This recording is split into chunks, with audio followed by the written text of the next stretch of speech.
Өнөөдөр Еврей номын 3 дугаар бүлэг. Би андуураг бол Еврей 3 дугаар бүлэг дээр ирж байгаа тийм ээ. Тийм 3 дугаар бүлэг байх хэрэгтэй. Тэгээд та нар 1-2 дугаар бүлэг дээр ярьсан зүйлүүдээ нэг өөртөө баттгаад яг бүлэг болгон дээр л нэг зүйл одоо нэг үнэн одоо илүү ингэж тодорч гарч ирж байгаа шүү дээ. Тэрийг бас өөртөө батжуулаад үгүй ингээд нэг тийм баахан юм ярьсан нэг хүн тэгэл одоо бүгдээрээ чухал юм шиг аль нь ч илүү чухал юм шиг ингээд толгой чи эргээгүй байхаа гэж найж байгаа. Ер нь Еврей ном яагаад ингэж их сонирхолтой байна гэхээр бидний авралын цөмийг маш сайн тодорхой болгож өгсөн. Бидний аврал ер нь яг юу юм бэ? Бидний аврал бидний итгэлийн одоо яг үндэс суурь юу юм бэ гэдгийг маань маш их одоо илүү их тодорхой болгож өгсөн. Тэгэхгүй болохоор бид нэр одоо баг сүүлдээ ингээд яг юунд итгээд байгаагаа ингээд барьж чадхаа байтлаа тийм их мэдээлэл донд байна л да бид нар.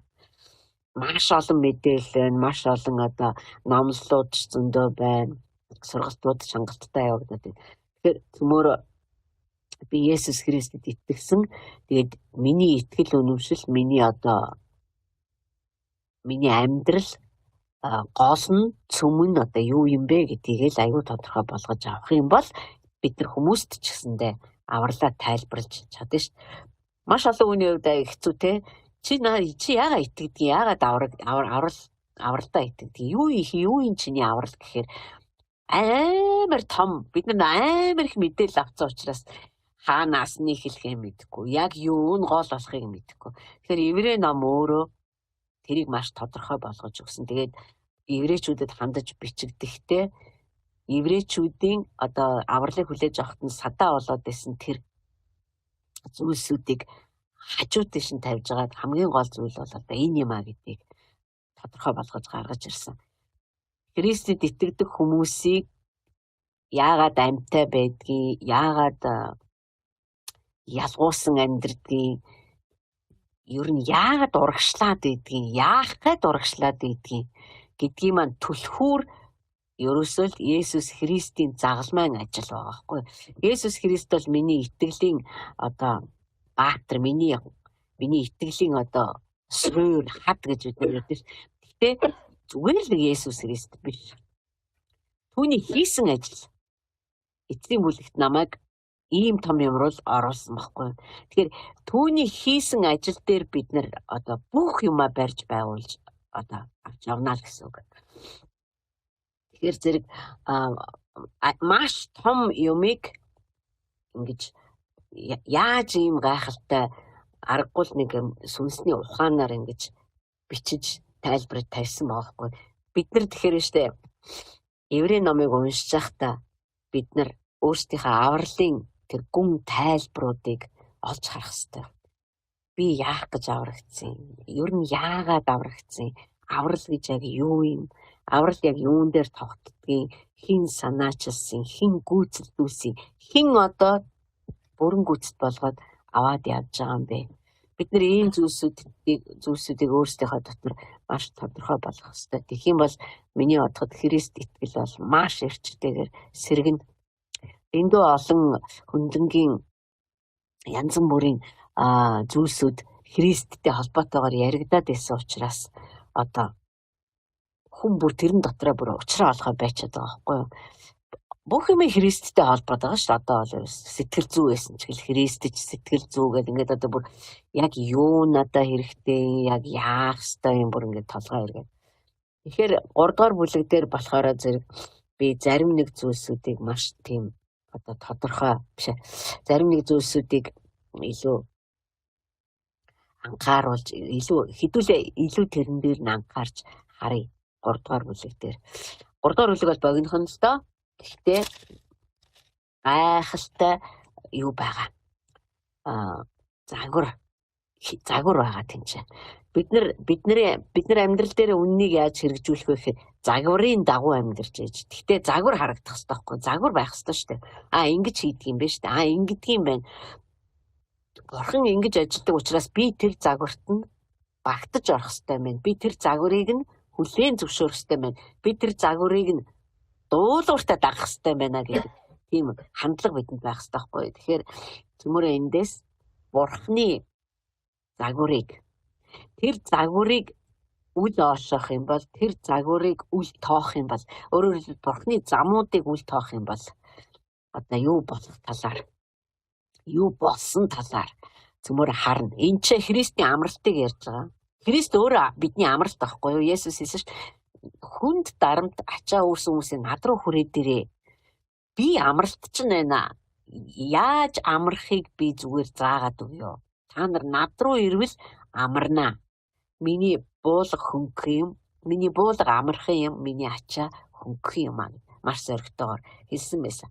Тэгэхээр энэ л амралтыг Еврей номын зохиолч маань энд одоо аюул тодорхой болгож гаргаж ирж байгаа. Тэгээ бас эндээс хэдүүлээ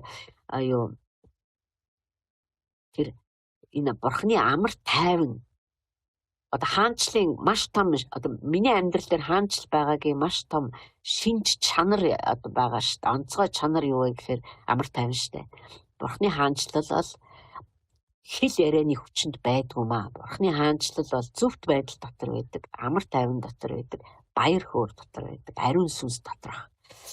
Тэгэхээр хэдүүлээ амар тайван зүгээр та надад амар тайвнаа өгөөч гэж хэлэх хэрэг тэр амар тайван миний дотор яаж бүрлдэж бий болж батчиж миний дотор байгуулагдаж байдаг юм бэ гэдэг зөвхөн бас эндээс харъя. За Бурхны загварыг харъя. Тэгээд Мосе Есүсийн ялгааг харъя. Бид нар энийг гэхдээ нөгөө Бүтэн сайнны номлол дээр илүү ярьсан л да. Мосед хүртэл Христийн аврал хэрэгтэй байсан. Тэгэхээр Мосе илүү Христ илүү гэж ярих боломжгүй. Харьцуулахын арга байхгүй. Мосед өөрт нь аврал хэрэгтэй байсан. Мосегийн амьдрал, Мосегийн үхэл Бурхны зааврыг гүйцэлдүүлж амьдрахад хүмүүст тусалсан болохоос амь руу оруулж чадахгүй байсан. За тэг эхлэе хэдүүлээ.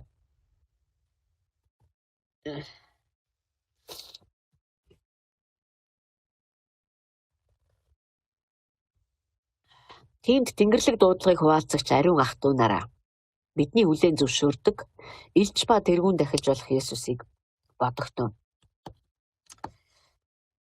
Та нар намайг сайн мэдэх байх л та. Би бол одоо Библийг уншихдаа энэ илэрхийлж болох бүхий л үгсүүдийг нь цуглуулдаг.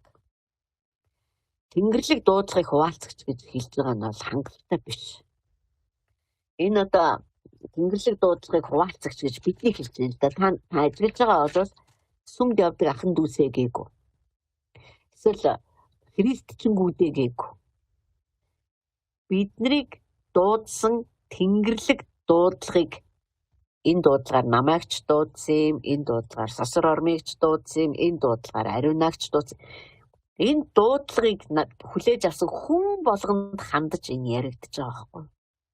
Түүнээс зүгээр сүмд явдаг хүмүүс биш. Тэнгэрлэг дуудлагыг хуваалцдаг. Бурхны мөн чанарыг хуваалцдаг. Бурхантай хамт амьдардаг амийг нь хуваалцдаг. Бурхны зан чанарыг хуваалцдаг. Тийм ариун хүмүүсээ бид нар одоо тэр Есүс Христ рүү маш удаан маш тогтож харж сурах хэрэгтэй байна гэж одоо энэ зохиолч ятгаж байгаа юм л да. Хүлээн зөвшөөрдөг гэдэг маань тийм одоо өргөн утга агуулгатайгаар орж ирж байгаа. Бид нэр Христийг харж сурах хэрэгтэй болчихж байгаа. Зүгээр хүлээн зөвшөөрөх биш. Энд чинь бидний хүлээн зөвшөөрдөг Христ биш, бидний хүлээж авсан амиар нь амьдардаг тэр Есүс Христ баггүй. Тэгээд тэр Есүс Христ рүү хараага чиглүүлээд үргэлж түүнийг хардаг байя. Тэгэхээр тийм учраас бидний зүрх сэтгэл дотор Христ ингэж одоо ван пастор нэг ярьжсэн шүү. Өөрийнхөө дүр төрхийг бидний зүрхэнд сийлж бүтээж явах хэрэгтэй.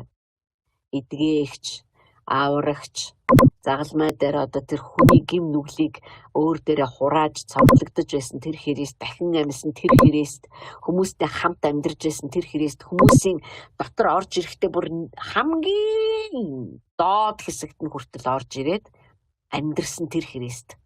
Ром номон дээр Паул юу гэж хэлсэн бэ гэхээр Бурхан хүн төрлөختний асуудлыг холоос шийдээгүй, хөндлөнгөөс шийдээгүй. Харин хүн төрлөختөн гэм нүглээсээ салсан байхын тулд хүн төрлөختөн үхлийн шийтгэлээс салсан ангижирсан байхын тулд өөрийнхөө хүүгийн бие дотор ороод бүр хүмүүсийн дотор гүнд нь асуудлын цөмрөө нь бууж орж ирсэн юм аа.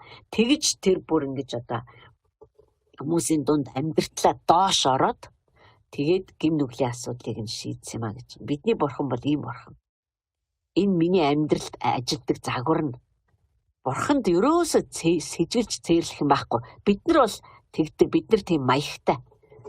Бид нар сэжиглэх юмнасаа сэжиглэн, цээрлэх юмнасаа цээрлэн. Харин бурхан тийм биш. Хэдийгээр тэр ав ариун мөртлөө.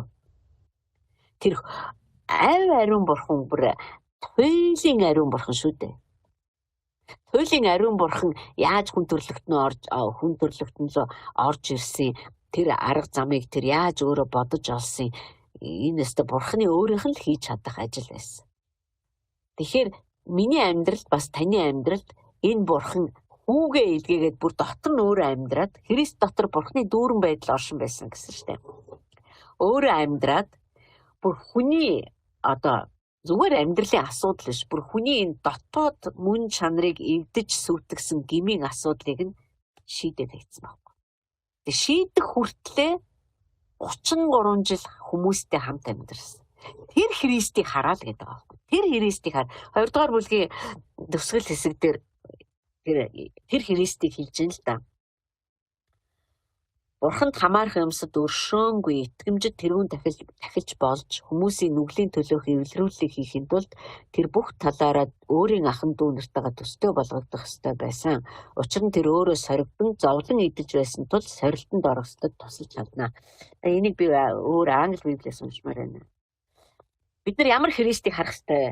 Ямар Христээр анхаарлаа тавих ёстой вэ гэхээр тэр Есүс Христ хүний амьдралын хамгийн жижиг деталь бүрлүүнд орж ирсэн. Орж ирж амьдэрсэн. Хүний амьдралд одоо ямар л хүний амьдрал өөрөө юунаас бүрддгийг тэр бүхэн л орж ирсэн. Өнчрөл, ганцаардал, за тэгэл айлын том хүү байсан, аавыгаа дагаж ажилд сурсан, ээжийнхаа үгэнд орж ирсэн. Одоо ерөөсө хүн амсаж туулж болох бүхий л нарийн ширээнлүү Есүс Христ орж ирсэн. Амьдэрсэн, тэндээ бүр нэг 10 хоногч байсан юм биш. Амьдэрсэн бүр. Тэгээд амьдэрснийхаа дараа Бурхны өмнө хүмүүсийн гэм нүглийг зайлуулагч тэргүүн тахилж болоод гарч ирсэн. Одоо дахин амьдсныхаа дараа өөрийнхөө цусыг аваад бид нар энэ тухай сүүлийн үед бол маш их ярьж байгаа шүү дээ. Сонсох хүртлээр ярих болно, сонсох хүртлээр сонсох болно. За тэгээд хүмүүсийн гэм нүглийг нэг мөсөн нэг удаа бүрэн шийдэхийн тулд Бурхны өмнө тэргүүн тахилч гэдэг тэр зохистой одоо томилгоог Бурханаас хүртээд дахин амьсан Христ хурж ирсэн юм аа. Тэгээд цааш нь тэр Христ нь өөр дээрээ үхлийг амлсан, одоо би англи орчуулгаас ярьж л да. Үхлийг амлсан, хүний бүх өвдөлтийг туулсан, бүх шалгууруудаар орсон, бүх сорилтуудыг даван туулсан учраас тэр тэргүүн тахилж болсон. Яагаад гэвэл хүнд ямар тусламж хэрэгтэй байдгийг, хизээ тусламж хэрэгтэй байдгийг гэдгийг мэддэг болсон Есүс. Тэр утгаараа тэр агуу тэргүүн тахилч гэдэг байр суурьнд 100% бүрэн тохирсон. Бид нар энэ Христийг харж амьдрах ёстой болчихж байгаа. Бидний амьдралд тохиолдож байгаа бүхэн надтай, тантай тохиолдож байгаа бүхэн одоо бид нар түүн лөө хашгирдаг бидний бүх залбирлууд яг л энэ Христээр дамжиж явж байгаа. Тэр биднийг түүн шиг сайн ойлгодог тэргүүн тахилч гэж газар дэлхий дээр ерөөсөй байхгүй. Гэтэл яг бидэн шиг биетэй бидэн шиг амьдарч байсан тэр Христ одоо яг тэр биеэрээ гэхдээ дахин амьсан биеэрээ Бурхны хажууд очиж зогссон байгаа шүү дээ. Тэр үргэлжлүүлээд ариун хүмүүсийн төлөө, гэмт хүмүүсийн төлөө, хүн төрлөختнийхөө төлөө үргэлжлүүлэн зуучлан Бурхны хүсэл бодол санааны дагуу ярьсаар байгаа гэдэг энэ зураг танд бүр ингэ зурагдах ёстой. Ариун сүнс биднэрт энэ Христийн дүр төрхийг илчлээсэ. Христ бол чадваргүй нэгэн биш. Христ үхээд алга болсон нэгэн ч биш. Эсвэл дахин амьлаад тэгээ хаа нэгтээ алга болсон. Одоо амар хол тэгээ юу ч хийжээд мэдгүй. Би энэ газар дэлхий дээр амьдрах гэж алингаа алдж байгаа юм ч биш. Тэр одоо хүртэл та бидний талд зогсоод тэр ажлаа дуусгасан учраас тэр дуусгасан ажил дээр зогсоод үргэлжлүүлэн миний төлөө, одоо нарагийн төлөө, оюун эрдний төлөө, ариунагийн төлөө, даригийн төлөө ярих ёстой юм ярьсаар л байгаа. Хизээж бидний эсрэг ярихгүй. Бид нар биеийнхээ эсрэг ярьдаг. Тэгээ бид нар мэдхгүй гэж боддог. Харин Христ хизээж бидний эсрэг эцэгт очиж ярихгүй. Аавын бодол санааны дагуу бидний төлөө бидний эрх ашгийг хамгаалж бас өшөө тэр аврагдах гад ирж байгаа хүмүүсийг өөрлөгөө татаж ойртож Христ агуу тэргүүн дахилж ямар ажил хийж байгааг бидний энэ оюун ухаан бүрэн гүйцэд ухаарч чадахгүй маа. Бүрэн ухаарч чадахгүй учраас бид нар зүгээр алмаарад гайхшраад та үнэхээр гайхалтай ажлуудаа хийж байгаа, хийх ч болно гэж зүгээр л хүлээн зөвшөөрөх ёстой. Өөрөөр хэлбэл Есүс Христ бидний тэр анхаарлаа тавиад байгаа. Одоо энэ Монгол Библиэлд бол тэр Христийг бодогтун гэж штэ. Харин Англи Библиэлд тэр Христийг бүр харагтун, хараач, бүр зураач өөрийнхөө дотор.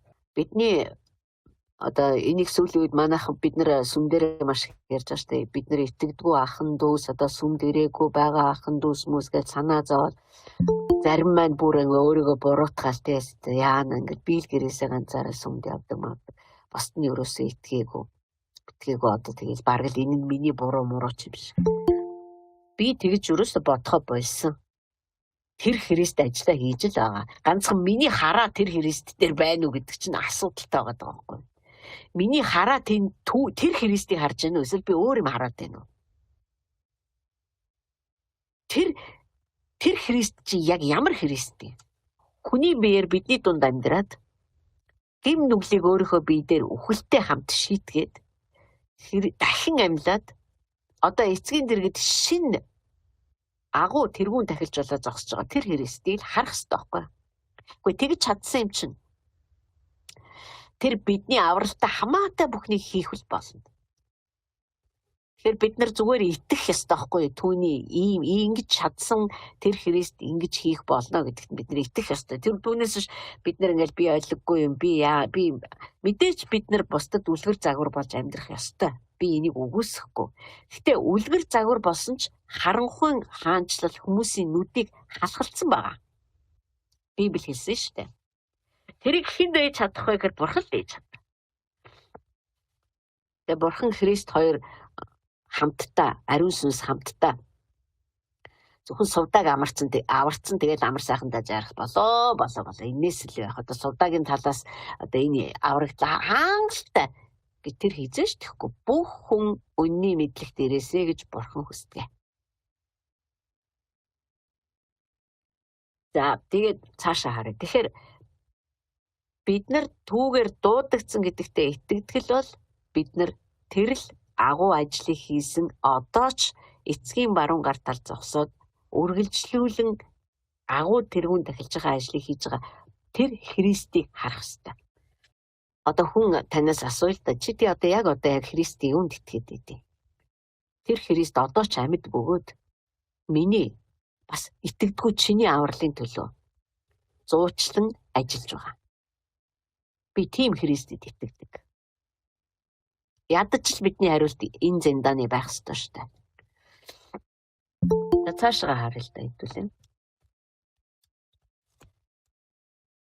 Тэгэхээр энэ Христийг цөмөр үргэлж харъя, бодъё. Бид нар түүний надад өгсөн амин тэр Христийг надад үргэлж ятгах ёстой. Яг л ам бол Христ бол ам. Түүний бүх гэрт Мосе итгэмж байсны адил тэр өөрийг нь томилсон нэгэнд итгэмж байсан юм аа. Учир нь барилгач нь барилгаасаа илүү хүндэтгэл хүлээдгийн адил Мосегоос илүү их алдрыг тэр хүртэх зохистой хэмээн тооцогдсон юм. Учир нь альва барилга хин нэгнээр баригддаг. Харин бүх юмсын барилгач нь бол Бурхан мөн. Энэ надаас та үнэхээр гайхалтай загвар. Одоо хэдүүлээ энийг ярилцсана. Би нэг англи библийг бас харахыг хүсэж байна. Энэ дээр маш гоё, маш одоо юу гэх юм нүдэнд харагдтал одоо хийсэн байгаа юм л та. Мосе бол Израиль гэдэг үндэстнийг гэр гэж үзэх юм бол тэр үндэстэнд үйлчилж исэн Бурханы үйлчлэгч. Хүүн бол биш. Бурханы үйлчлэгч. Хүүг хараа Есүс Христийг ирэх хүртэл одоо Паулийн загтлуудыг унших юм бол та нар тэндээс олж харна. Есүс Христийг ирэх хүртэл Израильчууд Бурханы авралын зам дээр баруун тишэж зүүн тишэж хазаахгүйгээр алхасаар байхын тулд Мосе хэрэгтэй бүхнийг хийж өгсөн. Өөрөөр хэлбэл Мосегийн энэ үйлчлэл нь Израильчуудыг буюу одоо бид нар ч гэсэн орж ирж байгаа шүү харь үндэстнүүд. Христийг ирэх хүртэл одоо Бурханы замуудаар дагуулж авсан гэх юм уу та. Бид нар баруун тишээч зүүн тишээч хазааж болохгүй байсан. Мосегийн хуйлд ингэж захирагдаж амьдрах хэрэгтэй. Би саяхан бас Галатыг уншиж байхдаа олж харсан юм байна. Галатыг уншижсэн чинь тэнд ингэж хэлж байгаа байхгүй. Их сайн юм билээ. Би тэрийг урд нь хийцэн ш тэгж харж байгаагүй. Бурхан байж тээ. Хамгийн эхлээд хинээс өмнө, Мосегоос өмнө Авраамтай гэрээ байгуулдаг штэ. Санаж байна та нар. Авраамтай гэрээ байгуулахдаа Бурхан Авраамд амлалт өгдөг. Гэтэ Авраамд хууль өгөөгүй. Амлалт өгсөн. Чи үндэстнүүд чамаар өрөөгдөнө. Чи үндэстнүүдийн итгэлийн өвөг дээдсэн болно. Чиний үр удам Тэнгэрийн одод шиг олон болно. Үндэстнүүд чамаар өрөөгдөнө. Гэр бүлүүд чамаар өрөөгдөнө. Чиний үрд энэ амлалт хамаатай. Есүс Христийг хэлж байгаа байхгүй юу? Ийм амлалтыг Бурхан Авраамд өгсөн. Тэгэнгүүтээ тэрнээс хойшоо 400 гаруй жилийн дараа Мосе гарч ирж байгаа. Тэгэнгүүт одоо Бурханы амлалтын дагуу Бурхан Авраамд чамд нэг үр төрөх юм байгаамаа. Тэр үрээр дамжуулаад би агуу ажиллаа хийнэ гэдээ амласан амлалтыг Мосе дээр авчиргуут. Мосегийн үед болохоор зэрэг үндэстэн бий болсон байсан шүү дээ. Авраамын үед бол үндэстэн байтугай нэг л хүн байсан тийм үү? Нэг хүнд Бурхан амлалт өгсөн.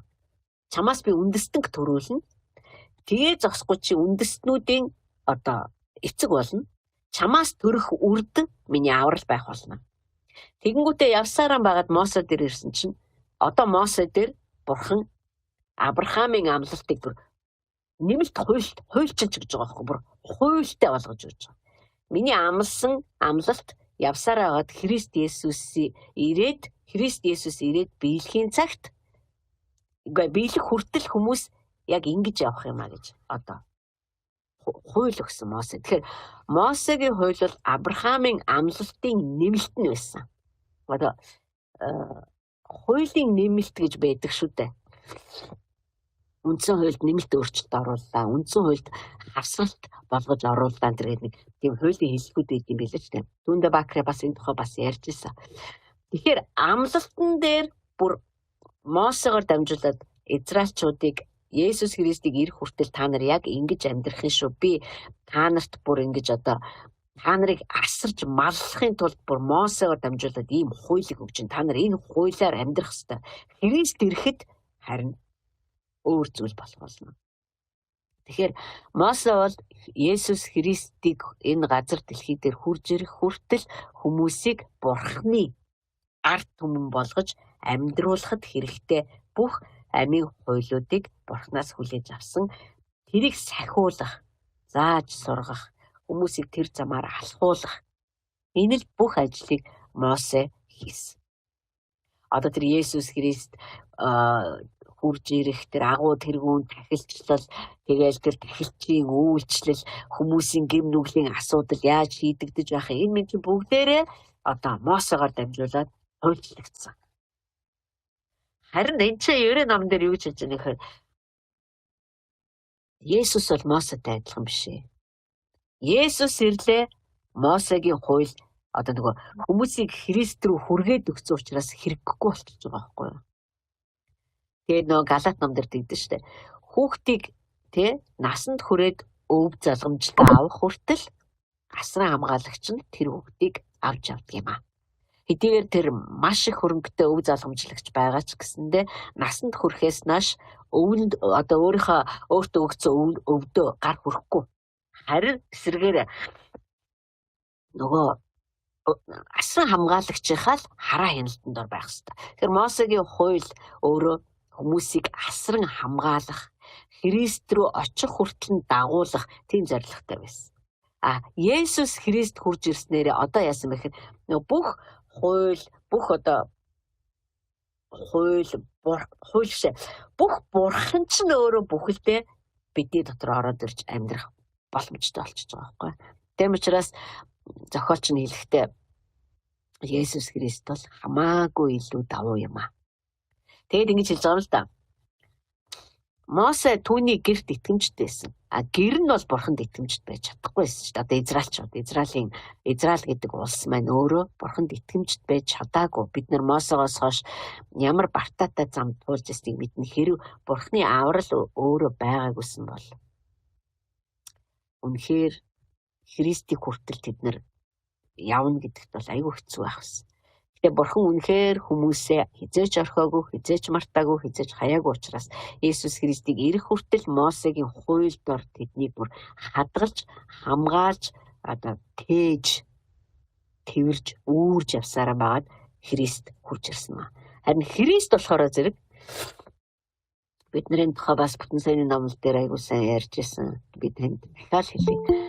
Хэрэг бид нар тэр Христийг харах юм бол, харсан хിവэрэ байх юм бол бид нар түүний гэр болно гэсэн. Одоо өөрөөр хэлбэл хувь хүн нэг бүр дотор бурхан амьдрах боломж нэгтгэж байгаа байхгүй. Түрүүчийн бүтэн сайдар манлаад иржсэн шүү дээ. Үгүй энэ бидний бие хүртэл биднийг биш юм биш үү? Энэ бие дотор чинь амьдрна гэж бурхан сонгоцсон байна. Тэгэхээр би бол зүгээр л махан бие юу ямар ч яасан яад ингэж хандаж болохгүй зүйл болчиход байгаа байхгүй. Энэ бие дотор чинь бурхан амьдрдаг. Бодтой бурхан миний бие дотор амьдрахаас огтхон ч цааргалаагүй харин хүссэн. Хүнийхээ бие дотор тэр амьдрахаар хүссэн. Тэгэхээр бид нар хэрвээ зөв итгэдэг байх юм бол, бидний итгэл үнэмшил зөв байх юм бол бид нар Христийн гэр байна. Би Христийн гэр байна. Христийн гэр байна. Өөрөөр хэлбэл бурхан миний дотор гэр орноо байгуулна гэсэн үг. Гэр орноо байгуулна. Энэ бүр одоо бурхан бидэнтэй ойрхон байх тухай биш. Бурхан миний дотор байх тухай яриа байгаа байхгүй. Бурхан надтай ойрхон байна. Бурхан надтай нэг тийм ч ойрхон юм шиг санагдахгүй байна. Энэ өдрүүд бурхан надаас хол байх шиг байна. Энэ бүхэн бидний нөгөө мэдрэмжээ маш их дагдагтай холбоотой. Бурхан өнөөдөр одоо та дотроо боддоо өнөөдөр бурхан тантай ойрхон байгааг та яаж мэдэрвэ? Хүн болгон өөрөөр хариулна. Би мэдрээгүй. Би айгүй завгүй байлаа. Эсвэл өнөөдөр айгүй хэцүү дарамттай амар их ажилтай өдөр байлаа. Өнөөдөр миний толгой маш их өвдлөө. Өнөөдөр би өвдлөө. Юу бурхан ойрхон хол байгааг анзаарахтай мантай. Тэгэхээр харж байна. Бурхан ойрхон байх, бурхан хол байх энэ төр чинь дандаа бидний яаж мэдрээд байгаа юм, ямар мэдрэмжтэй байгаад байгаа юм бэ гэдгийг тодорхойлогдох гэдэг байгаа байхгүй. Гэхдээ тэгж тодорхойлогдох ёсгүй. Яагаад гэвэл бид нар итгэлээр амьдардаг учраас. Тэгэхээр би юу гэж хэлэх гээд байна гэхээр хэрэг таныг Христ өөрийнхөө гэр болгож авсан бол та түүнийг өөрийнхөө дотор амьдрахыг зөвшөөрсөн бол таны юу мэдэрч байгаагаас үл хамааран тэр таны дотор амьдрдаг л гэсэн.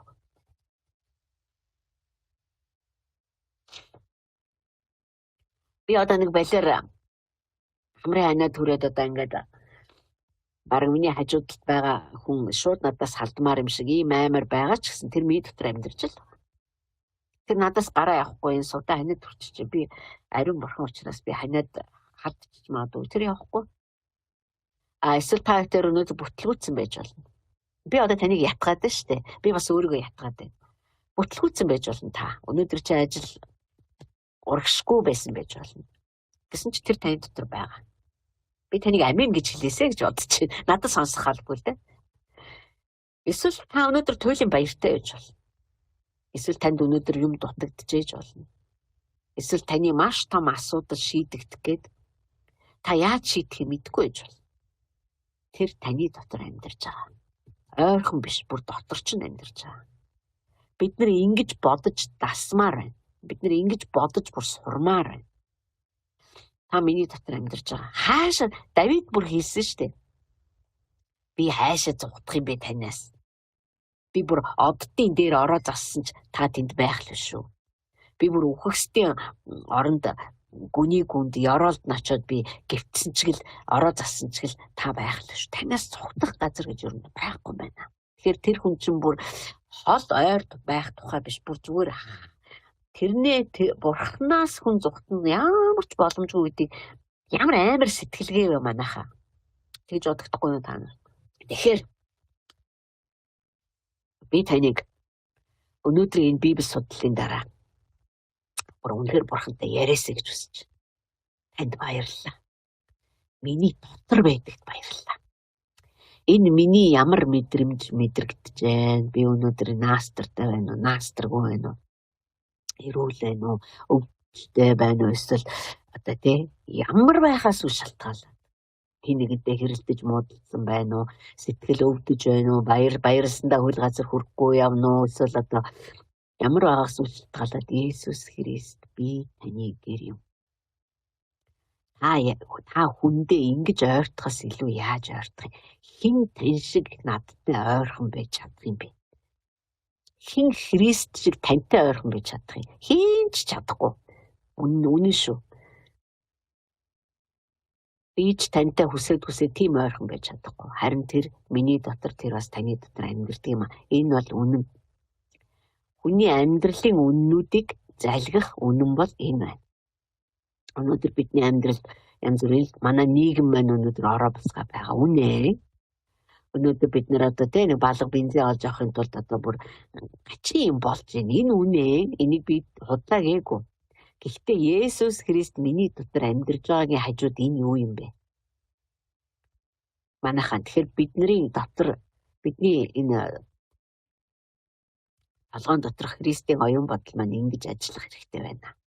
Би ч энэнд үнэхээр сурмаар байна. Би сурахыг туйлын их хүсэж байна. Ингэж боддог баймаар байна. Энэ бидний сэтгэлгээ баймаар байна. Тийм учраас хамгийн түрүүнд бидний дотор минь амьдардаг нэг л гүйж очих хэрэгтэй. Есүс Христ.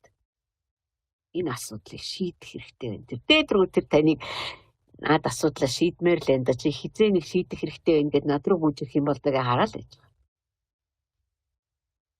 За тэгэхээр ямар гоё вэ? Тэр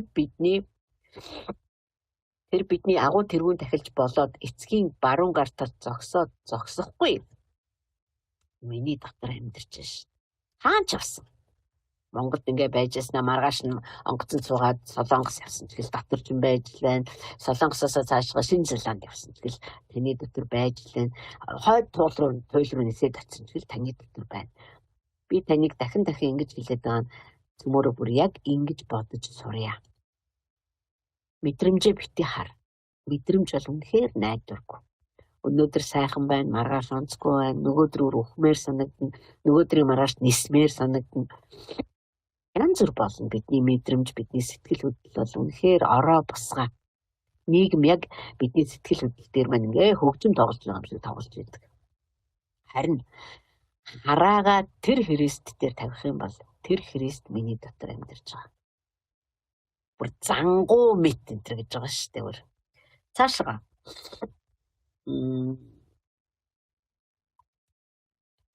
Тэгээд энд ингэж хэлж байгаа. Би нөө түрүүн та нарт загвар гэдэг юм яриад байсан да.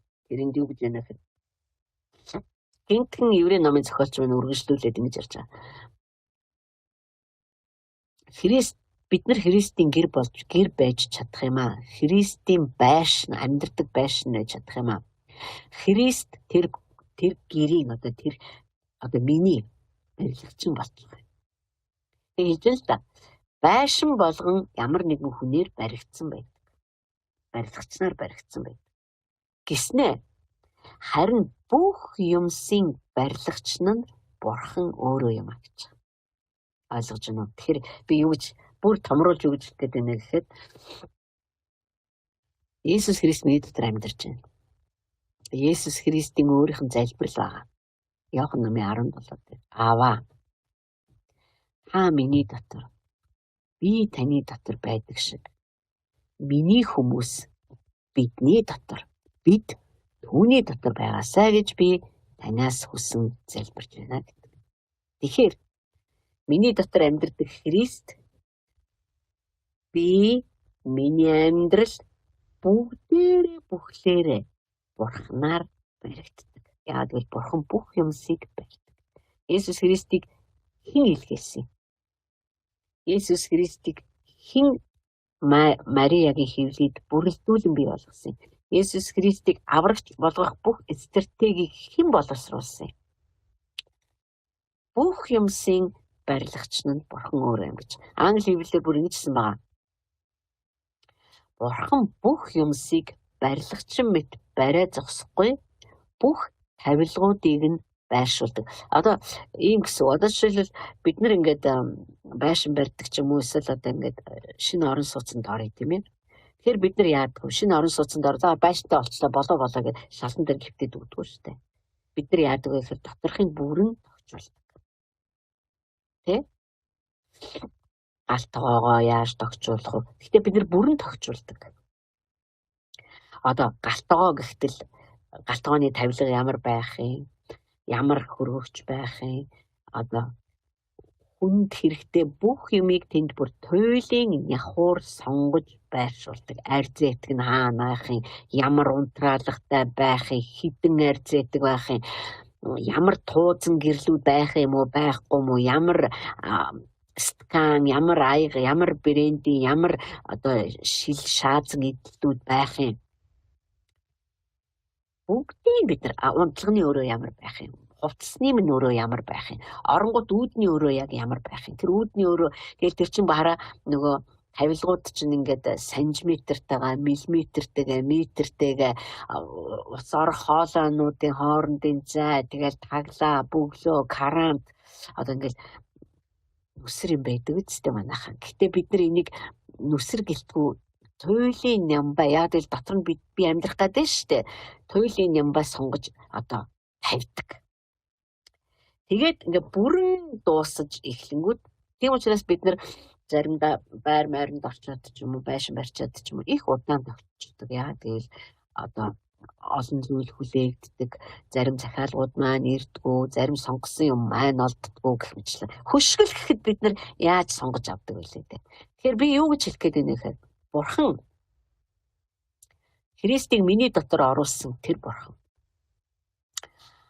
миний амьдралыг байшин мэт барай зогсохгүй тэр өөрөө дотор нь амьдрах учраас өөрийнхөө хүсэл, таалал, одоо өөрийнхөө дуршил, өөрийнхөө ашиг сонирхлын дагуу бидний амьдралыг бүрэн тоноглож одоо тавилгажуулдаг гэх юм уу та. Би таныг энийг одоо ойлгож байгаа хэл гэж амар найдаж байгаа ш. Зөвхөн хүний амьдралыг барай зогсохгүй. Энэ чинь амар хүчрхэг одоо Бурхны зам байхгүй да. Бид нар энийг дутуу бодож ерөөсө болохгүй. Бурхан минь та миний амьдралыг барьдаг гэсэн зах бариад ээ. Үгүй. Бурхан хүний амьдралыг барина гэдэг бол бүх юм руу орно гэсэн үг. Бүх үйл явдлууд өнөөдөр болсон маргааш болох нөгөөдөр болох бүх үйл явдлуудыг тэр одоо уяа гогцоонд нь оруулж нийлүүлж холбож нэгтгэж эмхэлж сүлжиж салгаж тусгаарлаж энийг нь энд байлгаж тэрийг нь энд байлгаж тэгснээ нийлүүлж ямар гайхалтайгаар тэр ингэж одоо бидний амьдралыг хаанчлалын хүний амьдрал шиг Есүс Христийн дүр төрхтэй мөн чанартай амьдрал шиг болгож барьж байгуулдаг нь Бурхан юм. Тэнд донд бид нар шийдвэрүүд гаргадаг тийм ээ. шийдвэрүүд гаргадаг шүү дээ. Бид нар бодох хэрэгтэй болдог, бид нар тэгсэн шийдэх хэрэгтэй болдог, том жижиг янз бүрийн шийдвэрүүдийг гаргадаг. Тэр шийдвэрүүдийг хүртэл Бурхан янзалж өгдөг. Сая мууар явсан хүмүүс нөгөө Джонатан Дэвидийн нэг 30 хоногийн чимээгүй цагийн ном авчирсан. Би тэгээ тэр номыг мөнөө загсан, тэгээ мөнөө авчирч өгсөн. Би тэрийг одоо би тэрийг уншиж байгаа л да. Номч гэжтэй яг номч бол биш юм аа. Тэн дээр Матай номыг одоо уншиж байгаа байхгүй юу? Бурхан зүгээр нэг гэрлэгчсэн хоёр эрэгтэй эмэгтэй хоёр хүний амьдралыг яаж цэгцэлж өөрийнхөө зорилгын дагуу шүү. Миний хүслийн дагуу биш. Энийг бид нар одоо бүр ясандаа тултал ойлгож авах хэрэгтэй байна. Бурхан бидэнд тэгж ойлгуулж өгөөсэй. Миний хүслийн дагуу биш. Яг л энэ амьдрал минийх мөн л дээ. Гэхдээ Бурхан барьж байгаа юм бол яах гэж бариад байгаа юм? Өөрөө амьдрах гэж бариад байгаа байхгүй юу? Тэр миний амьдрал дотор, Бурхан таны амьдрал дотор бүр үнэхээр хаана нэм шиг засаглаж амьдрах гэдэг шүү дээ. Зүвтийн очир таягаараа. Зулаагийнхаа амьдрал дотор Бурхан зүгээр сентигээд зулаагийн магтаал хүндэтгэлээр бүр сенти бариад дээр нь суугаад зөвхт байдлын очир таягаа сунгаад зөвхөн зулаагийн амьдрал төдийгүй хамаатан садан өөр хүүхдүүд цаашлуулж амьдарч байгаа орчин цаашлуулж ажиллаж байгаа газар нийгэм улс орн руу зөвхтийн таягаараа тэр одоо засаглахыг хүсэж байна. Тэгэхээр хэрэг тэр амьдрах гэж зулаагийн амьдрал дотор амьдралыг барьж байгаа юм бол дотор нь байх бүх тавилгууд надаас биш Бурханаас сонгогдно. Тэр Бурхан өөрөө хаана юугаа байрлуулахаа мэддэг гэсэн. Бидний амьдрал тэр ч ихтэй Тэнгэрийн брэндээр дүүрнэ. Бурхан одоо тийм ээ сувтагийн амьдралын одоо санхүүгийн салбарт нь ийм стратегиуд ажиллах болно. Ингэж одоо эдийн засгийн хувьд ийм зохицуулалттай, ийм зохион байгуулалттай амьдрах болно. Үүний тулд хэрэгтэй бүхнийг би ингэж хугацааны туршид үйл явцаар дамжуулаад, нөхцөл байдлаар дамжуулаад Бурхан энийг хийдэг. За эрүүл мэндийн хувьд би энэ хүнийхээ амьдрал дээр би одоо эрүүл мэндэд ингэх болно, тэгэх болно гэж ингээд одоо Тэнгэрлэг бүх брэндүүдийг тэр миний амьдралд байршуулахыг хүсдэг. Амар тайван, зөвхт байдал, ариун байдал, тэгэл одоо шудраг байдал, шуналгүй байдал, өг өмөр байдал. Зүгээр хүний би айгу төрлөхөөс айгу өгөөмөр штэ гэх биш. Миний төрлөх өгөөмөр байдал Бурханы барьж байгаа байшин дотор зогцохгүй. Бид нар хизээч шинэ барьсан байшин руугаа хуучин тавилгаа чирж ордгоо штэ. Таарахгүй байхгүй юу ерөөсөн. Өнгө бодгонч таарахгүй, өнгө үзэмжинч таарахгүй, арьц маринч таарахгүй. Тэгэхээр би таныг бас энэний дараа Бурханы өмнө суугаад хэрэг та хүсэж ивэл штэ. Миний амьдралыг Бурхан бариасаа гэж хүсэж ивэл. Бурхан минь ээ. Та хэрэгтэй бүх одоо тавилга бид гэхдээ таныг энэ орд бодохгүй байх гэж найдаж байна л да. Одоо Бурханы тавилгууд ч өөр шүү дээ. Амар тайвнаас ахуулаад тийм ээ. Тэг хүмүүс бидний амьдралыг хараад заа юу. Итгэдэггүй хүн хүртэл тэр тавилгуудыг танина. Найзаа чиний амьдрал нэр ямар сайхан юм бэ? Юу сайхан байна гэхгүй. Ямар ч гоё юм хоршилтой чиний харилцаанууд ерөөсөн гэдэг мэдээж хүний амьдрал энэ янз бүрийн асуудал туулж байна. Би ч харж байна чи янз бүрийн асуудал туулаад явж л байна. Гэхдээ л нэг тийм ямар хүчрхэг нэг зүйл байх юм чиний амьдралд нэг тийм ер бусын шийдлүүд үргэлж тохиолдох юм. Эн чинь бүгд тавилгууд одоо Бурханы одоо тавилга гэхээс өөр ямар үг баймар ч юм дээ одоо. Англи библиэлд тавилга л гэж хэлээ л дээ. Тэр миний Бурхан ингэж байгуулсан. Тэгэхээр бас нэг тэр харилцааны тал дээр би сая Матай номыг уншиж байхад үнэхээр гайхалтай. Херод хаан нөгөө Есүс Христ гэж мэдгүй шүү дээ. Дараа Израилийн хаан, Юдагийн хаан мэндэлсэн гэдгийг нөгөө мэрэгдүүдээс сонсонгуудаа нөгөө мэрэгдүүдийг явуулж байгаа шүү дээ. Та нар ингээ олцгоо тий олонгуудаа надад хэлээрээ би очиод тэр хүүд бас очиж мөргий гэдэг залмил зохиогоо тий. Тэгээ нөгөө мэрэгд чинь Есүс Христ Христийг тэрвэрсэн байгаа Мария дээр хурж ирээд бүх бэлэг мэлгээ өгчөөд тэгээд нөгөө шөнөн зүүдэнд нь одоо тэнгэр ичнэр анхааруулсан учраас тэд нар Херод хаанд хэлэхгүйгээр өөр одоо хүнд харагдахгүй замаар төрөөгөө буцчихдаг. Тэгээд Херод тэднэрт заллагдсныгаа мэхлүүлснийгээ заллагдах мэхлүүлсэн учраас мэхлэгдснийгээ мэдэнгүүтээ амар уурладаг. Тэгээ 2 хүртэлх насны эрэгтэй хүүхдүүдийг устгах тушаал өгдөг. Тэгвэл бурхны харилцаа холбоо яаж ажилласан бэ гэхээр тэр мэрэгдүүд ирээд бэлгээ өгөөд явхад Йосеф тэр тэнгэр илч хурж ирээд одоо хүүг аваад зүгтаа учир нь хүүгийн амийг авахаар хүмүүс аль хэзээний хөдөлж байна. Тэгэхээр Херодын толгойд тэр санаа орж ирэхээс өмнө бурхан аль хэзээний тэрийг зохицуулаад тэнгэр илч нараа илгээгээд тэнгэр илч Йосефт анхааруулад Йосеф тэр даруй босоод бидний амьдралд ийм гайхалтай харилцаа холбоо байна. Одоо бүр бид нар ингээд тэнгэр илчийг хүлээгээд суугаад байх ямар ч шаардлагагүй. Бидний дотор одоо ариун сүнс амьдарч байна. Тэгэхээр ариун сүнс биднэрт сэрэмжлүүлгийг, сануулгыг, анхааруулгыг, зааварчилгааг, удирдамжийг өгсөөрч байгаа. Бид нар ганцхан тэрийг одоо авч сурмаар байгаа байхгүй юу? Аваад даруй босоод шүн Йосеф чи ихний хүүхдээ аваад босоод Египт рүү гараа явцсан шүү дээ. Харин түүнийг гараа явсны дараа Херод тушаалаа өгсөн байхгүй. Ямар гоё ажиллаж байна вэ? Хэдүүлээ ийм харилцаа холбооны тоног төхөөрөмжийг бурхан бидний амьдралд байгуулж штэ, байршуулж штэ. Одоо айл болохоор бид нар яадгүй одоо гэртээ телефон утас одоо тэгэл кабелийн телевиз одоо юу гэдгийг интернет холбогч тавьдаг үстэй. Тэгвэл бурхан бидний амьдралд сансрын холбоо цаашаа тийм амар хурдтай холбоо бидний амьдралд байгуулж өгдөг. Тэгэхээр бидний авралыг тэр зохиосон, бидний амьдралыг барихтаа бүх зүйлтэй барина. Бидний амьдралд барьж байгуулахгүй юу ч үлдээхгүй. Харилцаа, холбоо, эрүүл мэнд одоо юу боловсрал юу гэдгийг бүгдээр ингийн тэр хариуцаж ажиллаж байгаа гэдэгт одоо бид нар хүлээн зөвшөөрч, дасан зохицож, түүнд удирдлагыг улам ихээр өгж тэгж амьдрах хэрэгтэй. Хэрэг бид нар үнэхээр түүний гэр байхыг хүсэж байвал. Яг зүгээр гэр байхыг хүсэхгүй байвал тэг хэрэггүй л ахал та. Би зүгээр наадах чинь шалгаачин сонсогдоод байна. Би зүгээр амьдралаа өөр аваад яваад ирсэн. Тэгээ цаашдаа бас өөр аваад явчих гэж байвал бас болно л да. Бурхан бол хизээчгүй би өдөртнө гэж бол хэлэхгүй. Үүнээс үүдээд дараагийн зүйлүүд гарч ирж байгаа. За ингээд бурхан бүх зүйлийн барилгач юм а гэсэн байна. Үүний дараа маш чухал зүйл яригдаж эхэлсэн. Чухалгүй юм чинь их хэрэгч байхгүй тийм. Энийг би Монгол хэлээр харъя.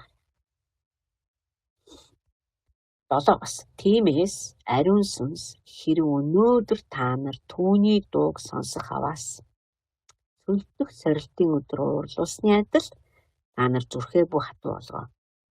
Цөлд та нарын өв дээдсүүд намайг сорж ирсэн. 40 жилийн турш миний үлсийг харсан. Тиймд би тэр үеийнхэнд уурлаад зүрхэндээ үргэлж төөрөлддөг. Миний замыг мэддэггүй гэж айлтсан. Хизээч та нар миний амралтанд орохгүй гэж хэлэгнэн андгаалсан юм а. Одоо эндээс чинь үүдээд бидний итгэл одоо яг үндсэн байх ёстой байр суурь эзлэх ёстой болж байгаа. Өөрөөр хэлбэл би түрүү хэлсэн. Христ миний дотор амьдардаг. Түүнээс Христ хэдэн метр ойр байх, хол байх тухай яриа байх ёсгүй. Тэр миний дотор амьдардаг. Би итгэлээрээ энийг хүлээн зөвшөөрдөг. Миний наастар ямар байхаас үл хамааран. Миний амьдралын нөхцөл байдал ямар байхаас үл хамааран. Түүнчлэн бурхан өөрөө миний амьдралыг барьж байна. Яагаад? Яах гэдэг вэ миний амьдралыг барьж? Яагаад гэвэл тэр дотор нь орж амьдрахыг хүсэж байна. Ариун бурхан миний амьдрал дотор орж амьдрахын тулд тэр үнэхээр ямар болгохоо, юуг байршуулахаа, ямар харилцаа холбоонуудыг тогтоохоо тэр бүгдээр нь өөрөө шийд. Би энийг хүлээн зөвшөөрөх ёстой. Гэтэл сүлд байсан хүмүүс англи библийг харах юм бол тэд нар миний замуудыг эсэргүүцсэн гэж байна. Миний төвчээрийг байнга барж яасан гэж байна. Намайг баян өдөөн хатгадаг байсан. Бурхны янзыг үздэг байсан гэсэн. Мах идмээр энэ өгч чадах юм уу? Бурхан чинь. Усуумаар ш. Өгч чадах юм уу тэр чинь? Тэгээ өгөөч. Тэгээд оршуулгын газар мундцсан болоод одоо биднийг энэ давтарч алах гээ юу? Баян өдөөн хатгаж байсан. Тэд нар бодол санаагаа одоо бодол санаа гэдэг чинь бидний бодол санаа шүү дээ. Хизээч Бурхны замууд дээр тавиагүй. Би тэнийг удаа хэлчихсэн тийм. Би нэг ном уншижсэн чи тэнд тэгжсэн байхгүй юу? Биш нэг хүнийг сонсч ирсэн юм байна. Тэгсэн тэр хүн тэгж ярьж байсан. Идрачууд бол Бурханд итгэдэг байсан. Одоо Христэд итгэж нараас ч гэсэн чи Бурханд итгэдэггүй хөл итгэдэг л. Гэхдээ Бурхан байдаг гэдэгт итгэх тухай ярих гэдэг байхгүй юу? Бурхан байдаг гэдэгт бие байтугай чөтгөрүүд итгэдэг бөгөөд чичирдэг юм а гэж хэлж байгаа шүү дээ. Энэ чинь Бурхан байдаг гэдэгт итгэх тухай итгэлийг яриаггүй байна. Харин Бурхан та арга замуудаараа ажиллахтун. Би таны арга замуудыг хүлээн зөвшөөрье.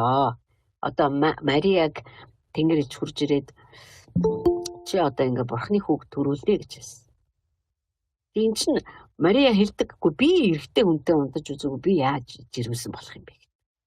Зүү тогтлороо бол чинь эрэгтэй эмэгтэй хоёр хүн нийлж ээж одоо нэг хүүхэд төрдөг үстэй. Мария Бурханы замыг ойлгохгүйсэн. Гэхдээ Мария юу гэсэн бэ? За таны хүслээр болгоё. Таны хэлсний давуу болог. Таны төлөвлөгөө биелэг. Энэ чинь тэр цөлд Бурханы замуудыг эсэргүүцэжсэн хүмүүсийн итгэлээс өөр итгэл байхгүй юу? Авраам ч гэсэндээ Бурхан түүнд 25 жил одоо Исаакийг өгөхөд 25 жил зарцуулагдсан шүү. 75-тай Авраам анх хүүтэй болно гэж амлалт аваад бүтэн 25 жил хүлээсэн. Тэгээд тэр Ишмаил биш Исаак төрөхөд 100 настай байсан. Тэр үнэхээр Бурханы замуудыг ойлгохгүй хүн. Ойлгосныхоо дараа итгэнэ гэж байхгүй. Тэгэхээр та хоёрын итгэл яг юу юм? Миний хүссэн болгоныг биелүүлж өгөөд Бурхан хариулж идэг тийм итгэл юм уу? Одоо нээлттэй Тэнгэрийн дор тийм юм байхгүй манайхаа. Бидний зарим маань нээлттэй Тэнгэрийн дор би өстө хүссэн бүхнээ авна гэж бодож байгаа. Үгүй. Тэгж бодох тусам хаалттай болно. Сая явсан хүмүүс бол бүр сайн мэдж байгаа. Нээлттэй Тэнгэр гэдэг бол одоо хүн зүрхээ нээлттэй Тэнгэр рүү харуулад Бурханыг өдөөж одоо Бурханы янзыг үзэж Бурханы замуудыг шалгаж сорж зөв байвал итгэн буруу байвал би итгэхгүй өдр гэдэг тийм ярын бодол санаатаагаар хандах биш. Харин би ойлгохгүй байна. Гэхдээ та хүснээрээ л хий. Миний амьдралд яагаад ийм зүйл болоод байгааг би мэдэхгүй байна. Гэхдээ би танд итгэж байна. Хүснээрээ та яг яамаар вэ? Яг тэрүүгээр л ажил. Энийг яг жинхэнэ итгэл гэдэг аахгүй. Өөрөөр хэлбэл Бурханы хийж байгаа ажлуудыг Бурхан чинь ямар нэгэн зүйлийг хийхдээ өөрөөхөө л замаар хийж дээ. Эзэж миний замаар хийхгүй байхгүй. Тэр яагаад өнөөдрийг хүртэл бидний залбирлуудад хариулж бидний мунхаг залбирлууд, ухаантай залбирлууд гэсэн бусан юмд Бурхан хариулж байсан. Яг л туйлын хайртай учраас тэр бидний эцэг учраас бидний эцэг хийж хийдэггүй юмыг тэр хийдэг байсан. Харин өнөөдөр бид нээлттэй Тэнгэр гэж асар хариуцлагатай одоо тийм улиралд ор амьдарч байгаа хардмын. Тэр энэ асар хариуцлагатай үед одоо бид нар хүслээ тулгахаа болох хэвээр. Би ингэмээр байна. Та яг ингэх хэрэгтэй. Одоо харин Тэнгэр нээлттэй байгаа юм бол би одоо өөрийгөө нээлттэйгээр түнд өгөх хэрэгтэй. Аваа. Миний амьдралын барилгачаа. Та миний амьдралыг барьж байгуул. Та миний дотор амьдрал, миний амьдралын дотор амьдрал засгал. Тэгээд та бүр яаж л байгуулмаар байна, яаж байршуулмаар байна, ямар харилцааг тасалж, ямар харилцааг нийлүүлмээр байна. Та яамаар та зүгээр өөрийнхөө замуудаар ажил. Би зүгээр л хүлээн зөвшөөрье, би таны зааварчилгааг сурыг, таны удирдамжийг сурыг, би нэн даруй одоо Йосеф шиг, Мария шиг би шинэ үеийн төгсгөгч үеийн шиг би зүгээр л үйлдэж чаддаг бай. Өөрөөсөө бүр мөсөн одоо татгалзах тухай ярьж байна шүү дээ. Тийм учраас бурхан тэр цөлд байсан израилчуудыг үнэхээр чигшжээс тэгээд юу гэжсэн бэхээр та нар хизээж тавтай сууж тухтай амрахгүй гэж андгаалсан гэж байгаа юм. Яа тэгэл та нар миний хэлсэн үгийг хизээж сонсож байгаагүй, хизээж миний хэлсэн үгэнд итгэж байгаагүй. Бид нар заавал нэг тийм бодит баримттай юм хардаг. Айгуу сонио.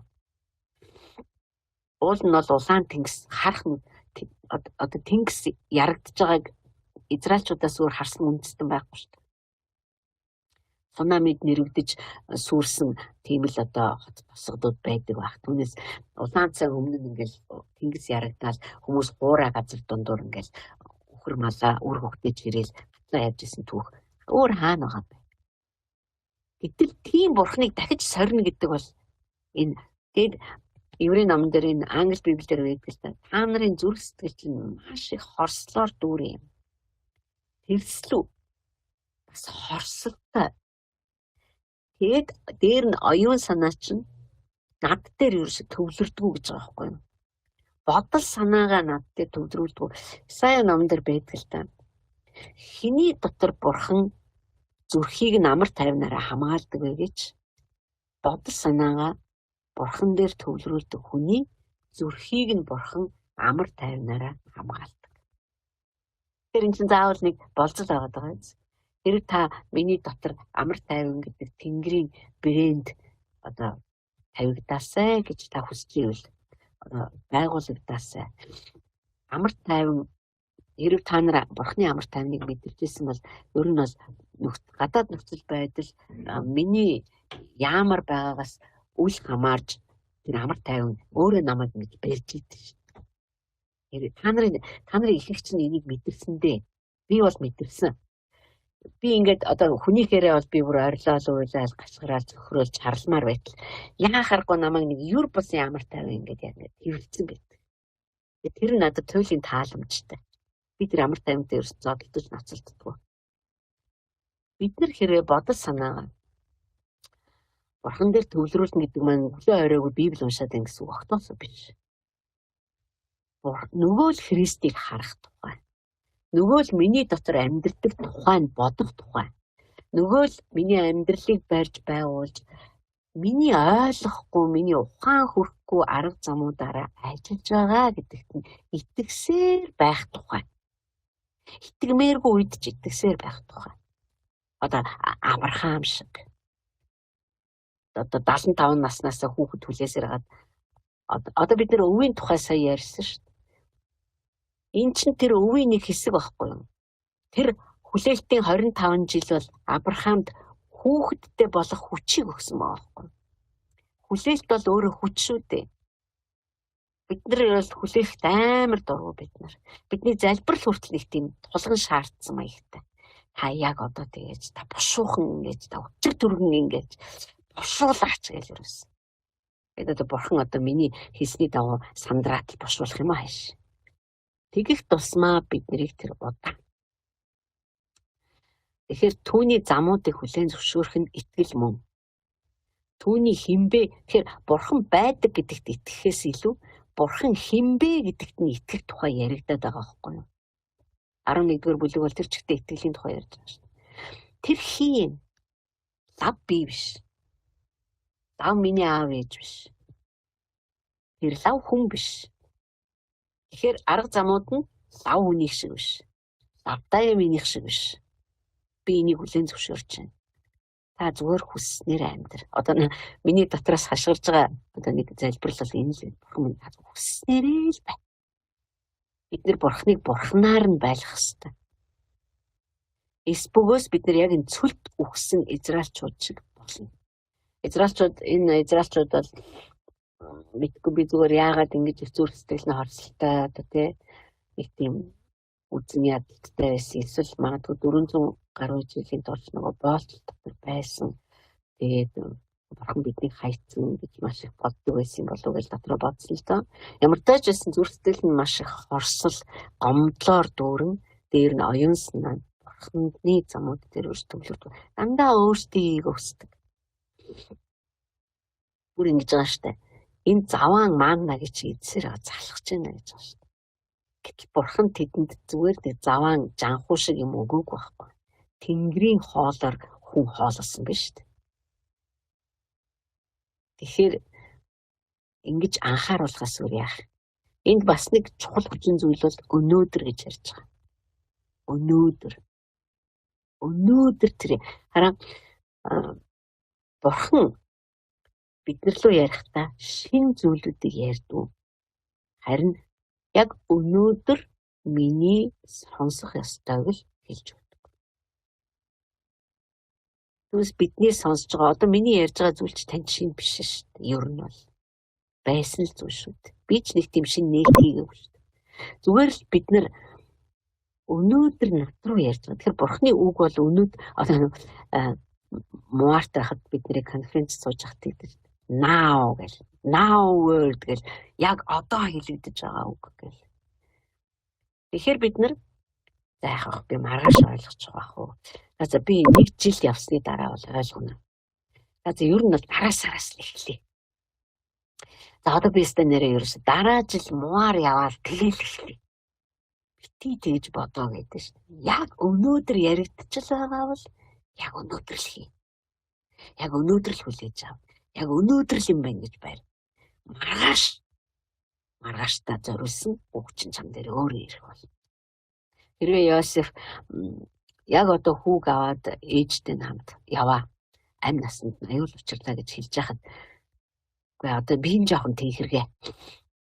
Хөрхийн нас нялх битээ юм аа. Бас гамма малтчихвал яах ингээл янцглаа суугаад байсан бол лавтай өгөх байсан. Гэтэл харж гэнэ тэр хүмүүсийг. Энийг шинэлэг сэтгэлгээ гэж хэлээд шүү дээ.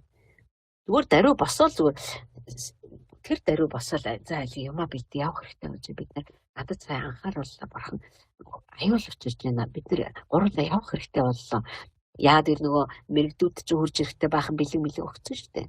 Тэрүүгээрээ зардлаа хийгээд ер нь яа. Египт рүү явах хэрэгтэй гэж хэлж шүү. Гэхдээ одоо ингэж амьдрал Христ дотор амарч амьдарч байгаа л гэсэн үг шүү дээ. Харин бид нар бодол санаан дотор өргөж бурхантай хэрэлдэж амьдрал бид нар хизээч тавтнаа сууж тухтаа амрахгүй. Бурхан миний таны замуудыг би ойлгохгүй. Би ойлгож ижил оргишламаар байна. Бид нар тэр ятга ингэж ярьдаг шүү. Одоо жишээлбэл би одоо сосор оромтой уучраа олж ижил ямаар байна. Би одоо сүүлийн үед бол энийг буруу гэж өөртөө хэлсэн. Содоо болохгүй. Би хэн нэгэн хүнтэй заавал уучраа олж иж хөтлөлцөх албагүй. Хөтлөлцөө явж итл учир нь олдохгүй л тэрэл үздэй. Надад бурхан хүний учир олгоёгүй. Содоо чи хүнийг хайрлаа л гэсэн. Би чамаа болцлгүй хайрлсан шиг чи хүмүүсийг зүгээр хайрлаа л гэсэн түүнээс учрыг олоод та хоёр хоорондоо учраа олоод асуудлаа зэгцлээд тэгснийхаа дараа алхаараа гээгүй. Мэдээж санаа нийлээд алхах нь чухал. Гэхдээ би санаа нийлэхийн тулд хамтраад алхахыг сонгож байна. Түүнээс ч учраа олохыг бол сонгохгүй. Тэгээ явж ил миний ойлгохгүй байгаа зүйлүүд ойлгох байлгүй ойлгохдохгүй байсан ч яа тийм биз дээ. Надад тэр одоо бол нэг тийм асуудал санагдахгүй байна. Тэгэхээр бид нар заавал бурхныг ойлгож байж, эсвэл арга замуудыг таньж ээж, эсвэл улаан тэнгисийг ярахыг нь хүлээж ээж, эсвэл одоо яа гэх хөвсгөл нуурыг хоёр хуваагаад тэгвэл би үнэмший. Ийм ёрын байж болохгүй маа. Өнөөдөр яригдж байгаа энэ үгс бол өнөөдөр гэсэн цаг хугацаатай яригдаад байгаа байхгүй юу? Яг одоо л надад хэрэгтэй үг байна гэсэн үг. Яг одоо би хариулах хэрэгтэй гэсэн үг. Бурхан яг одоо ийм чамд хэрэгтэй гэж байгаа бол бид нар яг одоо үүнд нь хариулцах хэрэгтэй. Тийм учраас энэ 3 дугаар бүлгээр өнөөдөр та нар энийг сонсож байгаа бол ээдээ тэд нар шиг битгий чих хадуу бай. Тэд нар шиг битгий ингэж зөрүүдлээрээ харин даруй хариулж итгэлээрээ одоо хариултаа өгөөрэй. Тэгэхээр зүгээр бурханд итгэе. Түүний загалмайн ажилд итгэе. Түүний яг одоо хийж байгаа агуу тэргүүн тахилчлалын үйлчлэлд нь итгэе. Миний амьдрал дотор амьдрахаар шийдээд бүх зүйлийг ажилуулж байгаа, барьж байгаа, байгуулж байгаа агуу барилгач нь миний амьдрал дотор барьж, байгуулж, суулгаж, суурьшуулах бүхий л одоо техник, технологи, эд тавилга одоо тий бүх зүйлийнхэн төлөө бурханд зүгээр итгэе. Бидний хүсэж байгаагаар болох албагүй. Ер нь бол бидний төлөвлөгөөгөөч болох албагүй. Бидний уйлтын дагууч болох албагүй. Йосеф бол Мариагаас сална гэж бодсон. Гэхдээ тэр сална гэж шийдэхдээ Мариаг яавал одоо тэр чулуугаар чулуудуулж өгчихгүй бүр гудамшиг болгочихгүйгээр энэ эмэгтэйг яавал би гинтэхгүйгээр салах вэ гэж бодсон. Одоо гаргаж авсан шийдэл нь л одоо тэр байсан байна. Тэгэхээр бурхан энэ шийдвэр дээр ажилласан. Яг л хандлага нь маш зөв байсан. Христлэг хандлага байгаа байхгүй. Йосеф өөрийгөө бодоогүй шүү дээ. Эдгээр тэр эр хүний хувьд туйлын одоо тийм мэхлүүлсэн юм шиг, доромжлуулсан юм шиг нөхцөл байдалд орсон. Мари өөр хүнтэй унтаагүй гэхдээ хүн тэгж ойлгохгүй шүү дээ. Тэгсэн ч гэсэндээ Йосеф тэр эмэгтэйгийн төлөө толгойгоо гашдаг. Яаж энэ эмэгтэйг ингэж нүдний болоо болохгүй хаад гарч байгаа. Айгуул Мосегийн хуулиар энэ эмэгтэйг бүгдээрээ чулуудаж алаа шүү. Харин бурхан тэгэд Йосеф бол би бол амьдрахгүй, би бол суухгүй гэсэн. Харин бурхан тэр шийдвэрийг нь зөв болгосон. Тэр бид нар зөв шийдэж гэнэ үү, буруу шийдэж гэнэ үү гэхдээ ч бид нар бурханд найдах хэрэгтэй. Яг л бидний шийдвэрүүд аргагүй нөгөө холыг хардггүй, дээр нь бас нөгөө цаана нь болж байгаа сүнслэг зүйлсүүдийг олж харахгүй байгаа учраас бид нар одоо хүнийхээ тархины дамжаараа бид нар аль болохоор сайнаар шийдгийг хичээдэг. Бурхан тэрийг үнэхээр сайн ойлгодог.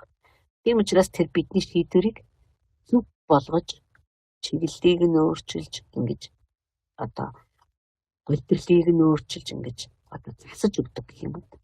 Тэгээд Тэнгэрэлд хэлдэг шүү дээ. Йосефа битгий наад эмэгтэйгээ авч суу. Энэ эмэгтэйтэй гэрлээ гэдэг чинь энэ эмэгтэй чиний бодож байгаа шиг тийм бозар ярдтай эмэгтэй биш ээ. Суу. Тэгэхэд Йосеф яасан гэж тэр эмэгтэйтэй гэрлээд тэгээд хүүхэд төрөх хүртэл түүнд гарч хүрээд. Тэгэхээр бидний итгэл өнөөдөр бурханд итгэвэл амьдрал нь сайжирна, бурханд итгэвэл би өөрчлөгдөн, бурханд итгэвэл одоо би хүүхдүүд маань зөв хүмүүжтэй болно. Энэ миний итгэлийн гол зүйл биш. Энэ үр дагаврууд нь. Хэрвээ би итгэлээ тэр Христ дээр байлгах юм бол энэ байтугай үр дагаврууд бидний амьдрал дээр гарна гэсэн. Итгэлээ зөв болгох хэрэгтэй. Хүснэл авдаг үе өнгөрсөн. Нээлттэй тэнгэр гэдэг бол тэнгэр газар хоёр тэврэлтгийг хэлээд шүү. Газар нь тэнгэрээ бүр уурж оруулж хэвлэдэг шүү. Юу тэнгэр орж ичээд газараа чи яалгамаар байна гэхгүй шүү. Мэдээж бурхан бидний хүсэлтүүдийг үнэхээр хүнддэг, хайрладаг ч учраас тэр хангасаар ирсэн. Гэтэ одоо бид нар түүний хүсэлд хариулах цаг ирсэн юм ахна гэсэн. Түүний хүсэл заа гэж хэлэх тийм одоо цаг ирч байдаг шүү дээ.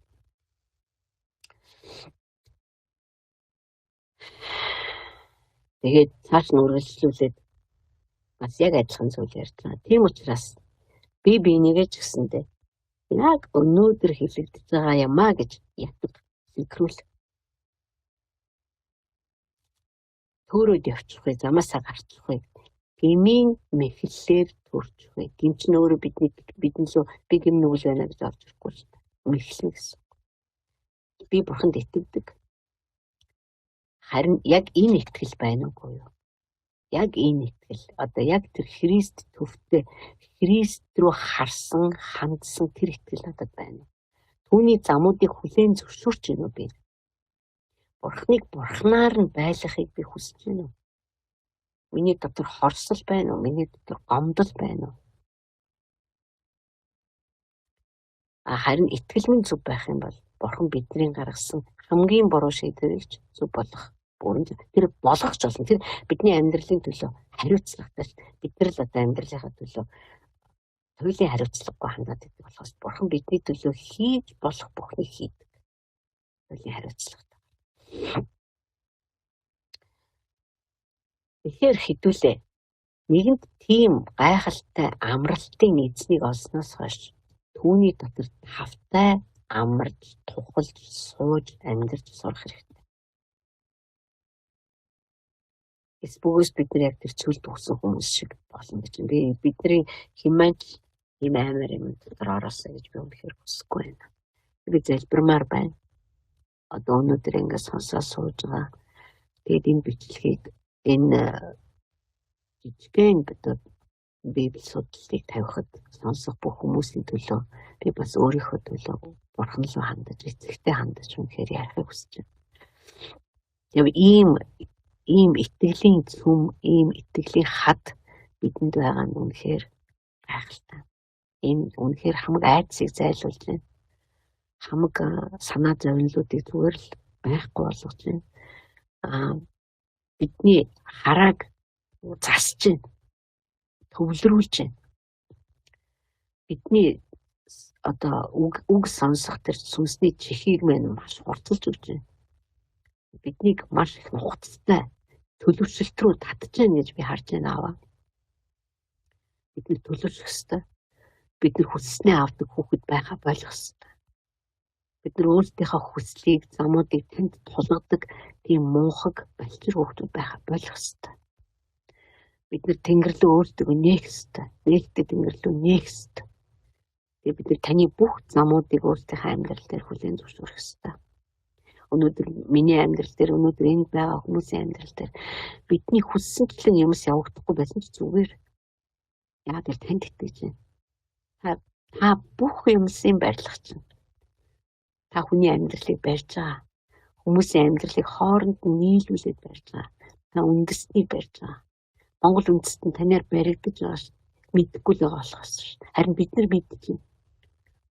Та миний үндэстнийг барьж байгуулж байгаа. Энэ үндэстэн доторх бүхий сүнслэг дэд бүтцүүдийг та барьж байгуулах болно. Сүнслэг холбооцуудыг та барьж байгуулах болно. Та ариусгах болно. Та ариусгалын тавилгуудыг тавих болно. Ариун гэр бүлүүдийг та бүр цогцлоох болно. Хөдөлмөрийн шин эрх зүй бүхий орчинг та бүр бий болгох болно. Та юу гэж гайхалтай нийгмийг бий болгож гаргаж ирэхийг бид нар тэсэн ядан харж хүлээж байна аваа.